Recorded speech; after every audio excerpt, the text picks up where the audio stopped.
Welcome back once again to the Omni Arena in Atlanta as we continue our coverage of the 1993 Reebok International Mixed Pairs Gymnastics Championships. Here are your results after the first round of competition.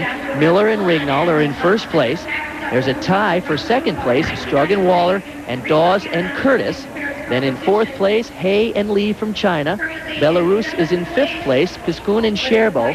Portocarrero and Plus are in sixth. And seventh place goes to Stopchataya and Sharipov from the Ukraine. Now, with this complicated tie-breaking procedure, unfortunately, the American team of Dawes and Curtis get pulled out because, as we said, only 2 American pairs can advance to the second round of competition. So that is a fortunate thing for Amanda Borden and Neil Thomas, the mixed pair, who will move up into the 7th spot and move on into the second round of competition.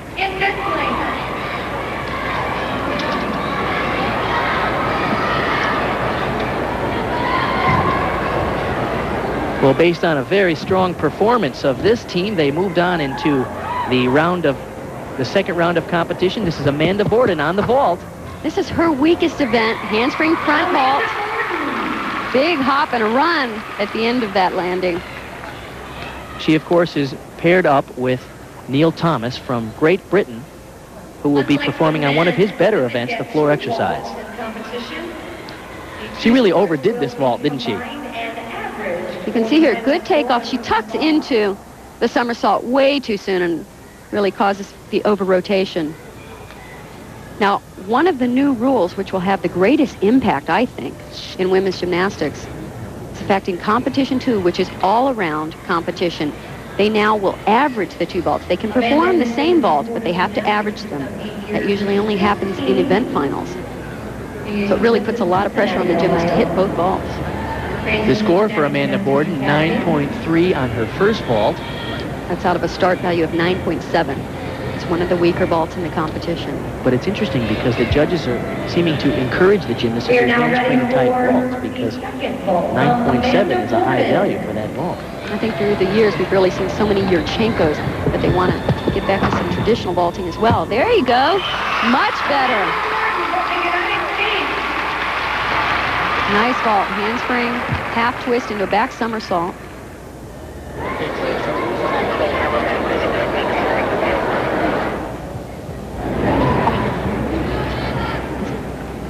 See, she comes on exactly the way she did for the first vault. Handspring. It's kind of in between. I think they'll probably go front half. It's kind of in between a front half and a half back. See where that twist occurs. I think it's supposed to be a half twist back somersault, which is called a cuervo. Amanda's partner in round 2. Now we're going to take a look at Amanda's partner from Great Britain. This is Neil Thomas. Be ready to perform on the floor exercise. He was 20th in the all-around at the Olympic Games, and he's been a finalist in the World Championships on this event, the floor exercise. He has a spectacular move right here at the beginning of the routine. Oh, unfortunately, he put his hands down. Here's also a terrific combination. You don't see many gymnasts do a double twisting front flip. Especially not that easily.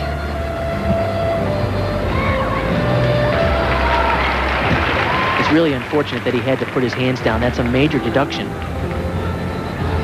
for his opening tumbling run, and he really is such a terrific specialist on this event. I'm really surprised that he's having trouble.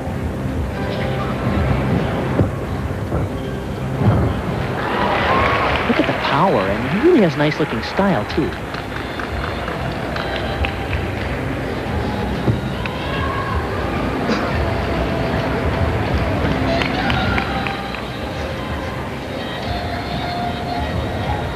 Here's his dismount. Full twisting double back. Once again, a routine that was packed with difficulty, but unfortunately, a major error at the beginning of the exercise. This is the last tumbling pass. It's a full twisting double back. It's a very difficult move to use at the end of the routine. Full in, back out. So the scores for our first pair in this second round of competition. Amanda Borden had a 9.337, the average of her 2 vaults. Neil Thomas had an 8.7 on floor exercise. Their team total to this point is 36.712.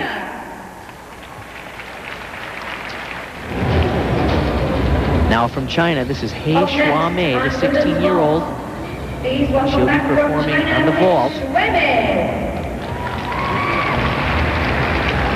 She's performing the Yurchenko laid out with a full twist, probably the most common vault in women's gymnastics at this point. They've actually devalued it to a 9.8.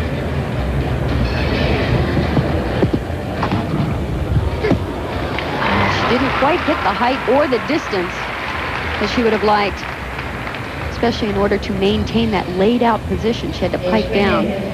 Took a pretty large step on the landing.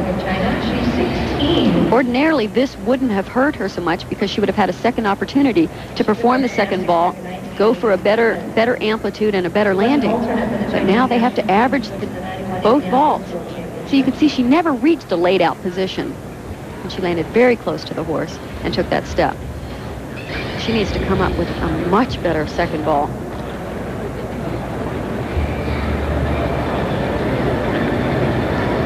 But the Chinese typically have not been strong vaulters. They lack the power, the physical power.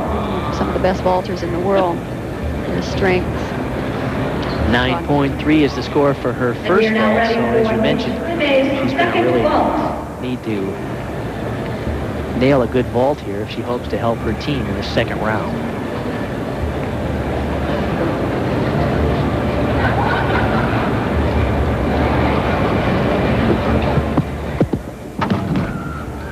Much better vault. As you can see, she landed farther from the horse. She lifted off higher off the horse. She still had that pike down. So that will be the deduction in that vault. But certainly much better. You can see here she lifts off the horse much better and gets into the stretched position. Only briefly, and then she has to pike down for the landing and hop back. Shuamei's partner will be performing on men's parallel bars in round 2. He has a twin brother. Now we'll go over to the parallel bars and take a look at Li Dashuang. As we mentioned earlier, his twin brother, the Olympic gold medalist on the floor exercise in Barcelona. Li also a silver medalist in those games. He says, when we compete, we are rivals, but afterwards, we're just brothers and good friends.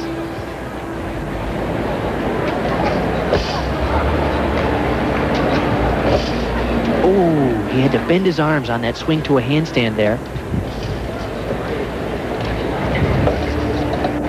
3 underbar moves in a row. One of the elements that the judges seem to really be encouraging. They like to see the underbar work. And he fulfilled that requirement. Unfortunately, with the bent arm in the swing to a handstand, it's really going to cost him. All right, you know what I found amazing in that routine? The landing on the dismount. Most gymnasts would have given that up and stepped backwards or even fallen backwards, and he was able to come up with a pretty decent landing. Let's take a look at what happens here. He's doing a sequence of Healy twirls, and on the second one, he has to bend his arms and push back up to handstand. That's an unfortunate error. This is the best part of the routine, is the underbar work, the giant with a half turn.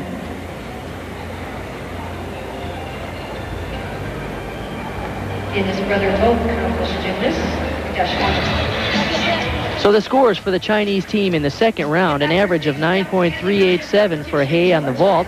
Li had an 8.533 on parallel bars. 17.920 is their score in the second round, with a total of 36.903. We'll be back with more of gymnastics right after this.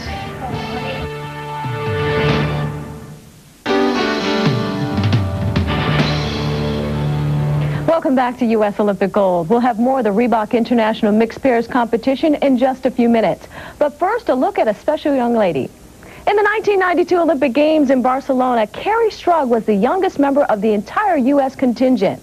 A little dynamo in her own right, Carrie has spent 12 of her 15 years dedicated to the sport of gymnastics, a commitment that she says has been well worth it. Who could resist a face like this? She was the picture-perfect little girl, complete with ponytails and a flawless smile. Now at the age of 15, Carrie Strug is the quintessential gymnast and one of the top athletes in her sport. a level that she's achieved through self-discipline. I just like to do well, and you put so much time and effort, and I know that my family has too, and so I want the results to be good. The results were excellent. Carrie reached her important goal by making the '92 U.S. Olympic gymnastics team, an accomplishment that came through much preparation. Well, it was really exciting to be on the Olympic team because I had dreamed about it my whole life, and then when you finally reach your goal, you realize that all the hard work and everything you went through was worth it because, I don't know, it just always seemed so far away like a dream, and then I made it, so it was really great. Nice. She reached that goal with the assistance of the gymnastics guru himself, Bella Caroli. Carrie was one of the many gymnasts that he helped develop their talent. But after the Olympics, Caroli announced his retirement, prompting Carrie to move to Oklahoma to train with the man they say represents the future of U.S. gymnastics, Steve Nuno. I felt that this was in my best interest to come here, and I didn't want to be somewhere where I wasn't going to be the best. You know, if I'm going to make the commitment to live away from home and train 8 hours a day and all that, I think I should make the total commitment. Being able to achieve the level of success that Carrie has obviously requires a few sacrifices. Like most elite gymnasts, she's had to move away from her hometown where there are family and friends. So it makes her treasure the few moments when they're together. While in Oklahoma City, Carrie lives with teammate Mariana Webster and her mother Melanie. But she can't wait for the time when her mom comes to visit. Hi, Mom! Oh, I missed you! We really didn't want Carrie to do gymnastics. I think when you're at a really high level in gymnastics, as in several other sports, ice skating and tennis, usually you do have to leave home, and we knew that that would eventually probably be the case with Carrie. And I mean, if I'd had my way, she would have been a tennis player. Living in Arizona, we had tennis courts more or less almost in our backyard. But she always liked gymnastics. It's that love for the sport that brings her to the same program as Olympian Shannon Miller. And the perspective that both gymnasts share that caught Steve Nuno's attention. I saw the same thing I saw in Shannon Miller. I saw a desire to succeed, a desire, a work ethic that was, help me, I'm willing to put out the effort, you show me the way, and I'll go. I've done a lot of things that most teenagers don't get to do, you know, like travel all over the world and be in the Olympics, and I get the self-satisfaction of doing well, and I have plenty of time after my gymnastics to do the other sort of things that, you know, normal kids do, because gymnastics only lasts a short while, and I want to do it while I can.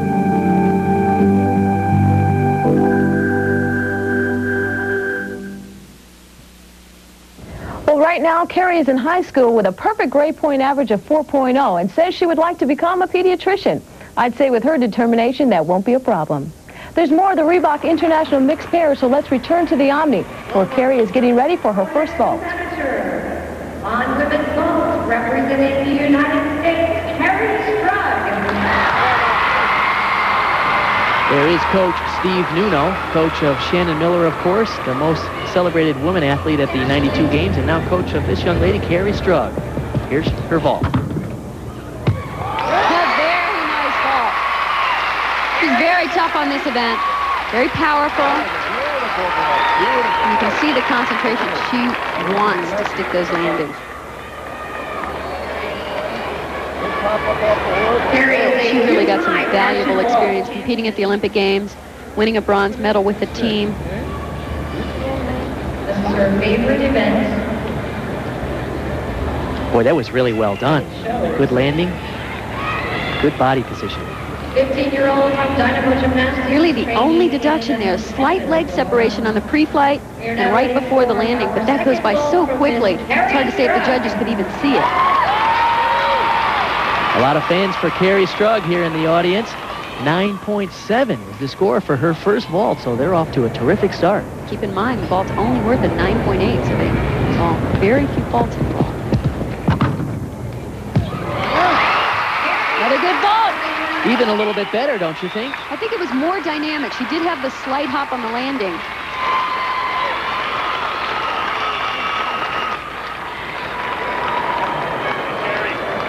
she has finally a little look of relief in her face after that one. See here, as she makes contact with the horse, that's really the only deduction on a pre-flight. Slight leg separation, and just a hop on the landing. Very minor deductions. And would like to follow in her father's footsteps and become a doctor.